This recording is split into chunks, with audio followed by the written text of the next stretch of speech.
அட்சய திருதியை பாகம் 1.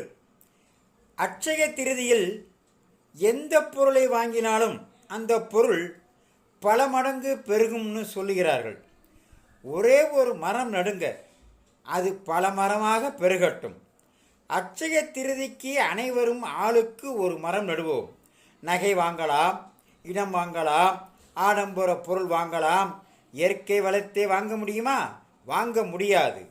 நம் சந்ததியருக்கு நல்ல இயற்கை வளத்தை விட்டு செல்ல ஆளுக்கொரு மரம் நடுவோம். இது பாகம் 1.